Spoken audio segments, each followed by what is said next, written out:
Y le agradezco estar en la línea en su espacio de martes y jueves al licenciado Julio Amillambo Jalil, él es presidente de Consultores Internacionales, Sociedad Civil. Julio, buenas tardes. ¿Qué tal? Muy buenas tardes, Raúl. Saluda a todo el auditorio. Gracias. Julio, bueno, las propuestas económicas que hemos venido conociendo de parte de los políticos, ¿qué opinión te merecen, Julio? Mira, yo creo que están empezando con los, diría, con los prolegómenos, de estar, digamos, tanteando el terreno y presentando algunas, digamos, propuestas o ideas que en general tienen una situación que son, digamos, comunes, son muy generales. No, ninguna de estas propuestas, Raúl, digamos, tienen ya la profundidad, ni podrían tener la profundidad cuando en algún momento determinado ya se abra la campaña con candidatos finales, o sea, con los precandidatos de cada una de las diferentes corrientes. Pues ya verás cómo van a cambiar lo que hoy dice a cuando sean precandidatos formales ya en proceso de sus propios grupos. Y verás cómo van a cambiar cuando estas propuestas lleguen casi al final y cuando ya sean presidentes, si alguno de ellos es presidente. O sea, el proceso es que todo esto va ajustándose de acuerdo a un ritmo en que la ciudadanía les dice lo que necesitan y ellos dicen lo que también la ciudadanía quiere, digamos, oír. Yo, por ejemplo, te voy a poner algunos ejemplos. Sí. Todos los proyectos deben ser de muy largo plazo y todos los proyectos que cualquiera presente tiene que decir qué se va a hacer en un escenario de largo plazo, sea un proyecto de largo plazo, porque es la única manera de actuar el día de hoy.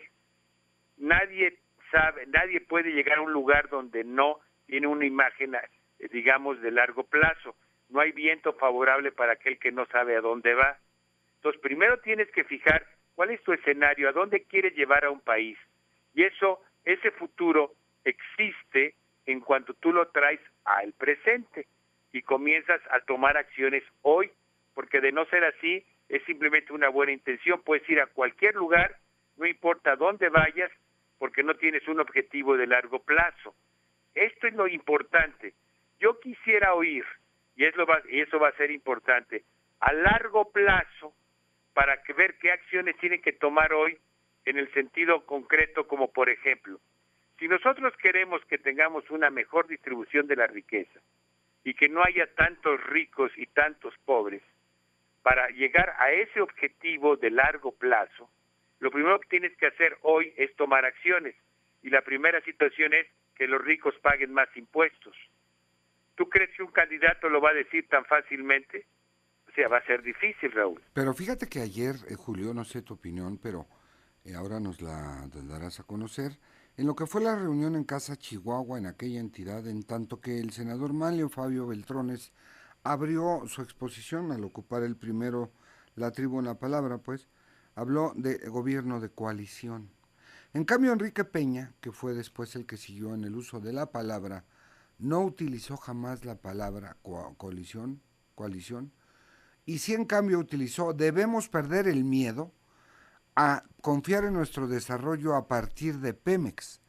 Eso tiene varias lecturas, sobre todo cuando muchas veces en este espacio, Julio, hemos coincidido tú y yo, en que el desgarrarse las ropas hablando de soberanía, y que tú tienes una sinopsis de eso extraordinaria cuando dices, la soberanía se pierde cuando conectemos un enchufe y no haya luz, o cuando vayamos a una estación de gasolina y no haya gasolina.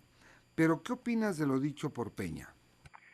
Yo creo que ya da, o sea, el objetivo que, por ejemplo, veo que todavía no está pues muy definido, el objetivo a largo plazo que tendría es que la economía sea eficiente, sea competitiva y sea global. Si eso es así, el traer la imagen del futuro al presente y decir, queremos que un Pemex sea eficiente y que a partir de ahí nosotros abramos una serie de alternativas y posibilidades de desarrollo real, pues simplemente es ubicarse en el tiempo de una manera adecuada y decir, Pemex tiene que ser una empresa eficiente. Si eso es así, para ser eficiente en el concierto mundial internacional, pues lo primero que tiene que hacer es traer tecnologías, crear tecnologías, asociarse con privados, abrir espacios de vinculación con otros países, tener capacidad de tener inversión privada, tener inversión que incluso de nosotros mismos, de los mexicanos, ir a bolsa de valores, o sea, hacer una empresa muy eficiente, igual que son las grandes corporaciones del mundo, pero sin perder el control del bien primario, que es la capacidad de definir que la extracción del petróleo, el petróleo, pues es un bien nacional, pero el mecanismo de sacarle provecho al bien que es el petróleo tiene que ser realmente expansivo en favor de los mexicanos. Yo hago una lectura, quizá estoy diciendo algo mucho más, digamos, expansivo en el sentido de lo que seguramente están pensando, pero sí considero de que ya comenzaremos a ver en este tipo de propuestas cuál es el objetivo del escenario que México vivirá entre los 10, 15 y 30 años.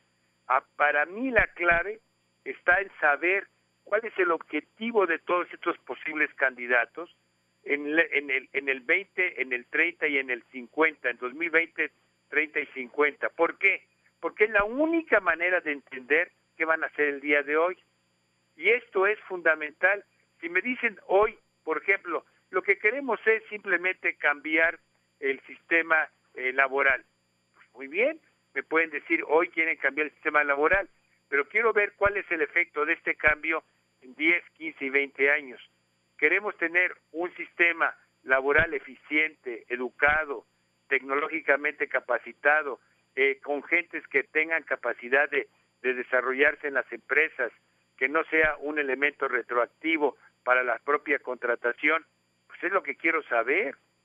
Este es el momento que México va a vivir, Raúl, en los próximos meses, ¿eh? O sea, los mexicanos tenemos que estar muy conscientes de que ahorita van a venir en la mesa, nos van a poner en la mesa muchísimas alternativas y vamos a decidir por nuestro voto con por cuál nos sumamos o no. Yo creo que por primera vez en muchos años, y esto me gusta mucho, es el hecho de que vamos a tener una red que lo que queremos son contenidos en lugar de expresiones de favoritismo personales. Cuando llegó el presidente Fox, que luego fue el candidato del cambio, ¿qué ofreció? El cambio.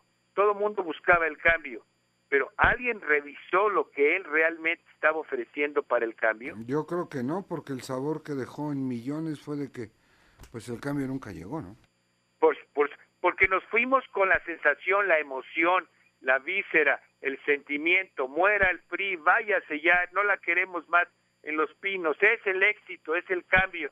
Bueno, perdóname, ¿qué sucedió? ¿Dónde estaban los contenidos de ese cambio? Estas son las cosas que nosotros debemos hoy, como ciudadanos, comenzar a reflexionar. Por eso me parece muy interesante poner en la mesa, es un tema que va a ser muy recurrente, cuáles son las propuestas, cómo nos van a beneficiar, qué riesgos tenemos, y la realidad es de que esto nos puede elevar el nivel de ciudadanos y elevar el nivel de las contiendas. Yo no quiero una contienda, digamos, negativa, en el sentido de que sea solamente de insultos, sea solamente de abrir cosas negras, de descalificar al contrincante, de decir que es un ratero, que es un ladrón, que todos los... O sea, eso es lo que yo no quisiera en la próxima contienda. Yo lo que quisiera es una contienda de ofertas, de alternativas, y eso sería algo que elevaría la capacidad y el desarrollo del país, Raúl.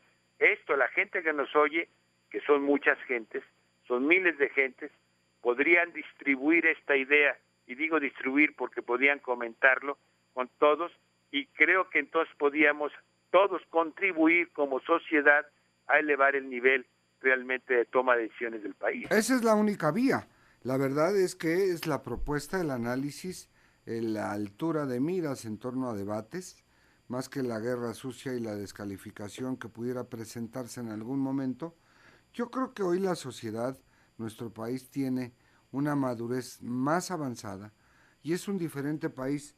Hace, pues quizá del año 2000 al 2006 y hasta la fecha, hay una mayor avidez de conocer quiénes son los candidatos, qué es lo que ocurre en política, y eso también es un síntoma positivo. Exactamente, y para terminar te diría algún punto que me parece importante. No requerimos recriminar lo malo del pasado, ni recriminar lo malo de ahora para construir algo bueno en el futuro. No, ese sería un error. Podemos seguir construyendo sobre cosas buenas. No tenemos que reconstruir las cosas malas. Me parece que los políticos que entiendan esto deben de reconocer lo bueno que han hecho estos gobiernos, porque estos gobiernos, tanto el de Fox como el de propio Calderón, han hecho cosas positivas. Esas son cosas que debemos de usar para plataforma, para hacer cosas más positivas. Si llega otro gobierno a través de otro partido, ese debe de ser una manera de construir la civilización, construir un país, porque siempre creemos que la manera es quítate tú porque me pongo yo, porque soy mejor que tú. Yo creo que eso no le construye a un país un futuro promisorio. Ahí es donde tenemos que hacer un análisis formal. Creo que va a ser un tema, como yo te reitero, permanente, y creo que es algo que vamos a tener que las gentes que quieren y aman este país, tenemos que verlo de una manera creativa, positiva y muy patriótica. Julio Millán Jalil, presidente de Consultores Internacionales Sociedad Civil, te aprecio mucho tu comentario en tu espacio en Enfoque. Muchas gracias, Raúl. Buenas tardes. Buenas tardes.